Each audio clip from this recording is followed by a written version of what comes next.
Joining me now to talk about the massive Clinton cartel corruption and cronyism exposed in these latest emails dropped by WikiLeaks versus Trump's call to drain the swamp. We're joined tonight by attorney Ebony Williams, Republican campaign strategist Tony Sayegh, both Fox News contributors. This is getting worse by the day. WikiLeaks is, and I'm going to say it again, irrespective of those who have any distress or any claim against WikiLeaks. The fact is they are doing a job the national liberal media refuses to do, revealing the corruption and the scale and the dimension of that corruption in this campaign.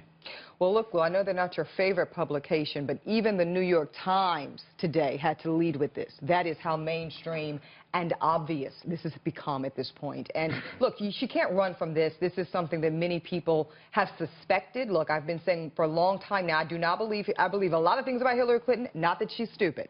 And I believe that she absolutely knew the risk involved, and she decided that the financial benefit, Lou, was more worth it to her than to do the steps that her own advisors, we saw Cheryl Mills saying, resign yourself from the board. We saw people telling her steps to take to avoid this type of impropriety, and she simply refused to do it because I submit that the rewards fiscally were too high.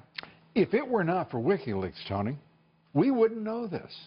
We would not know the scale, the scope of this abject breach of public trust and corruption. Isn't it incredible that our own FBI can't get access to this information, yet some hacker overseas can? Lou, it really does go to the bottom line, which is the Clinton Foundation has been fundamentally corrupted by the idea that they could have profited off Hillary Clinton's position as Secretary of State. Now, whether or not that's criminal, that's for others to decide. It's certainly unethical. That's beyond a shadow of a doubt. You look at what Doug Vance said in a very testy exchange with Chelsea Clinton. He himself, Bill Clinton's chief fundraiser, said Bill Clinton had about 500 conflict of interest violations that could have been very damaging should they have come out. Well, guess what? They just did. So what's the mainstream media going to do? Ebony's exactly right. It's so unavoidable that even publications like the New York Times has to cover it somewhat. It's come out a little late, but if Donald Trump allows people to focus on it, it could really be damaging.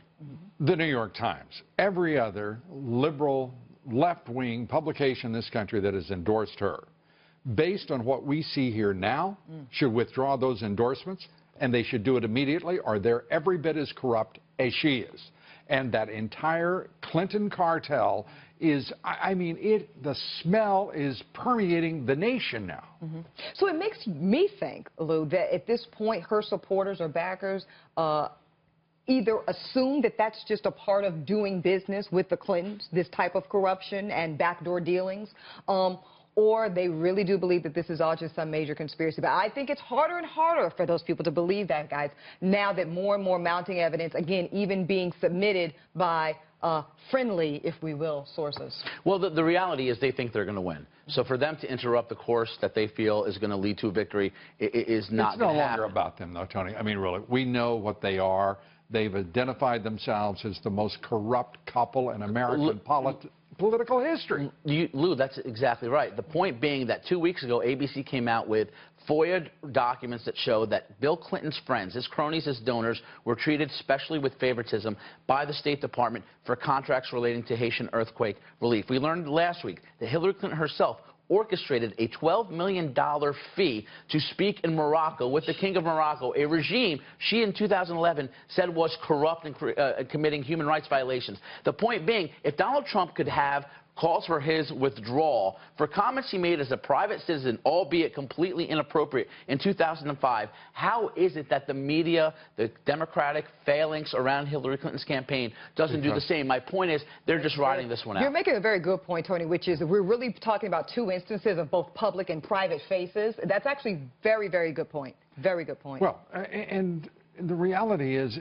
there's no question about where the New York Times is or the Washington Post or Jeff Bezos, who owns it and who hasn't got the integrity to stand up and say his publication that he drove in this attack mode throughout this campaign has been wrong, wrong, and wrong. And he owes an apology to the American people and all of his readers. I mean, this is just appalling on every level. Tony, thanks for being with us. Ebony, thank you, sir. Thank you so much. Of course.